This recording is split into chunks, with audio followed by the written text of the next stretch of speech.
A farsa do princípio bíblico.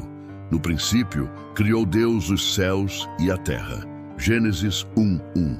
Esse é o primeiro versículo da Bíblia, e talvez o mais simbólico de todos. Ele abre a narrativa religiosa com uma afirmação absoluta, de que um ser divino, eterno e onipotente teria criado o universo e tudo o que existe. Mas se olharmos de forma crítica, livre da lente da fé e focados na realidade, percebemos que esse versículo não resiste à investigação científica e filosófica. A ideia de que Deus criou os céus e a terra surge em um contexto histórico no qual os povos não possuíam nenhum conhecimento sobre astronomia, cosmologia ou física. Eles observavam o céu estrelado sem entender sua imensidão. Viam a terra como plana, acreditavam que o sol girava em torno dela e tentavam explicar o desconhecido por meio de narrativas mitológicas. Assim como os egípcios tinham seus deuses criadores, os gregos seus mitos do caos primordial, os hebreus escreveram o seu mito. Deus criou tudo no princípio. Mas o problema é que esse mito foi tratado por séculos como verdade absoluta. Foi imposto, defendido e usado para silenciar qualquer pensamento divergente. Quem ousava questionar a criação divina era perseguido, acusado de blasfêmia ou até morto. A frase de Gênesis 1:1 não é apenas um versículo, é o alicerce de uma doutrina que reprimiu a ciência e a liberdade humana por milhares de anos. Agora, olhemos com os olhos da razão. A ciência mostra que o universo tem aproximadamente 13,8 bilhões de anos, originado de uma expansão cósmica que chamamos de Big Bang. Não havia céus nem terra no início.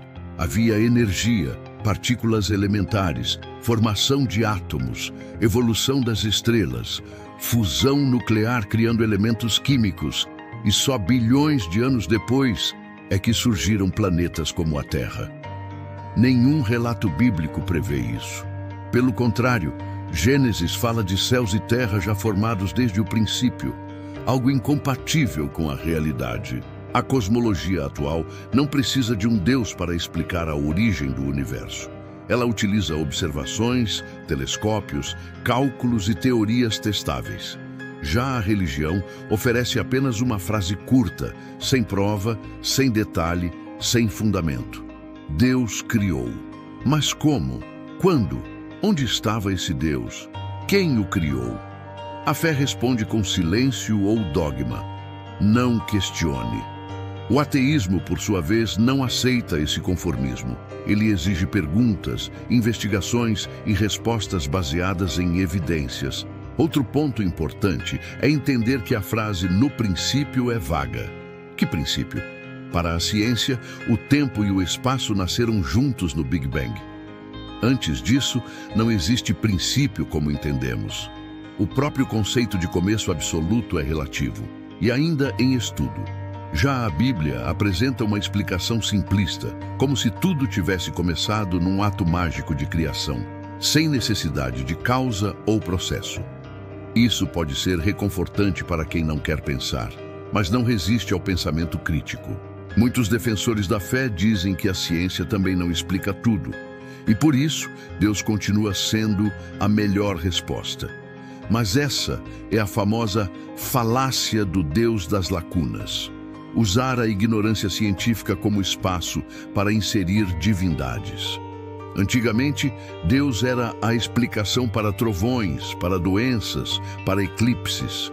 Hoje sabemos que tudo isso tem explicações naturais. A cada avanço científico, o espaço para Deus diminui. O Gênesis é, nesse sentido, apenas mais um mito que a ciência desmonta com evidências. E ainda existe uma contradição lógica.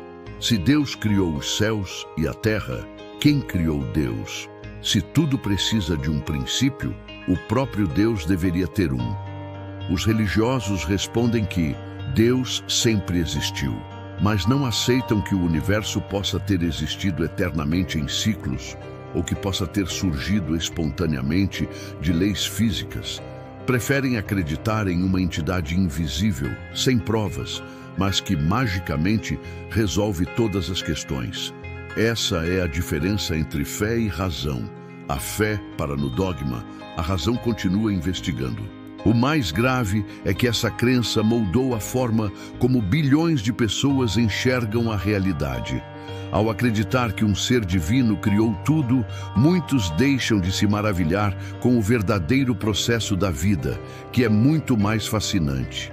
Do pó estelar ao DNA, da evolução das espécies à consciência humana. O ateísmo não rouba o encanto do universo. Pelo contrário, ele mostra que não precisamos de explicações mágicas para ver beleza.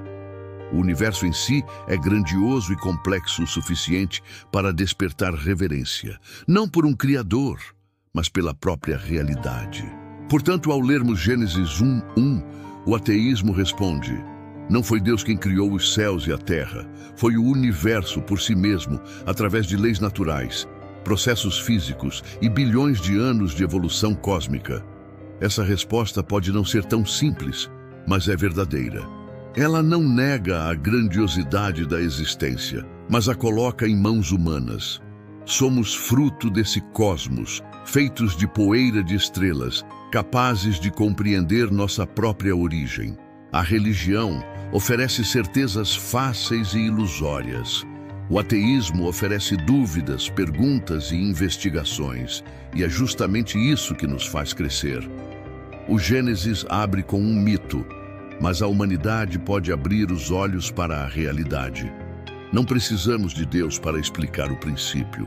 Precisamos de coragem para enfrentar a verdade. E a verdade é clara. O universo não começou com palavras mágicas, mas com leis naturais que ainda estamos descobrindo. A Bíblia nos prende ao passado. A ciência nos liberta para o futuro. Não precisamos de explicações mágicas quando a realidade é tão fascinante. Se você curtiu essa reflexão, deixa seu like, se inscreve no canal e compartilha com seus amigos. Juntos, podemos explorar ainda mais sobre esse universo impressionante que habitamos.